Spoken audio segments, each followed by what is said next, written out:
Eksistensi diri merupakan suatu kondisi di mana seseorang dengan kemampuannya dapat menemukan makna dalam kehidupan. Saya Galuh Puspaditya. Saya Putri. Dan saya Muhammad Firman. Jadi kami dari kelompok 3 akan menampilkan sebuah video tentang eksistensi diri kami di masa pandemi untuk pemenuhan tugas besar 2 mata kuliah filsafat.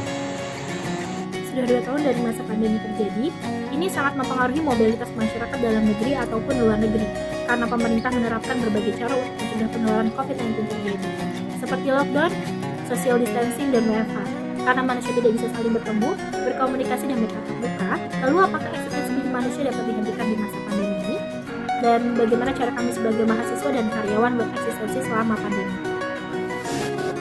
Penggunaan internet dan media sosial dapat dijadikan sebagai sarana untuk penunjang bereksistensi diri di masa pandemi.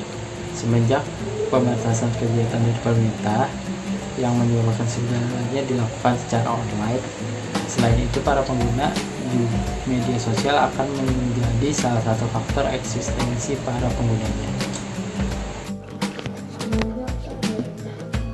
Di sini saya akan menjelaskan eksistensi saya selama masa pandemi. Yang pertama, sebagai seorang karyawan perusahaan di bidang real estate, tentu saja merasakan dampaknya, seperti penjualan properti yang menurun hingga 50% dan mengharuskan work from home. Dikarenakan presentasi penjualan yang sangat menurun, jadi berpengaruh dengan gaji. Karena selama ditetapkan WFH, gaji para karyawan dipotong sebanyak 30%.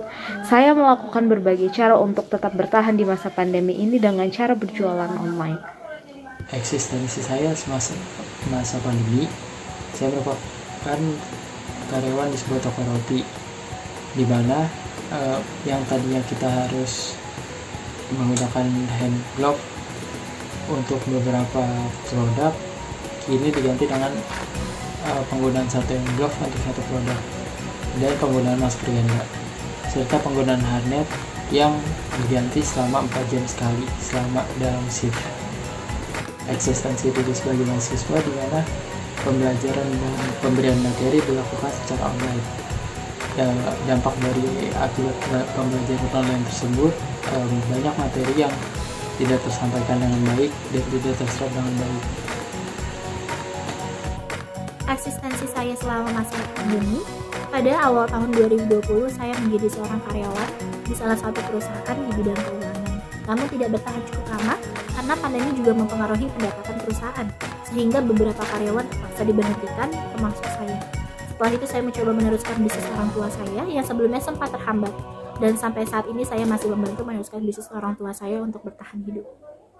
Dunia eksistensi merupakan cara manusia menghadap dan setiap orang memiliki kesempatan yang sama untuk bereksistensi.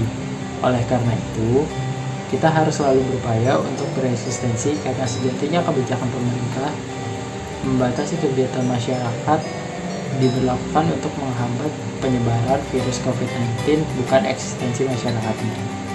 Kehidupan sosial yang dibatasi bukan berarti mematikan kreativitas diri kita untuk bertumbuh menjadi lebih baik lagi, tapi semuanya kembali dengan Anda sendiri, mau berdiam diri atau mulai bereksistensi. Terima kasih.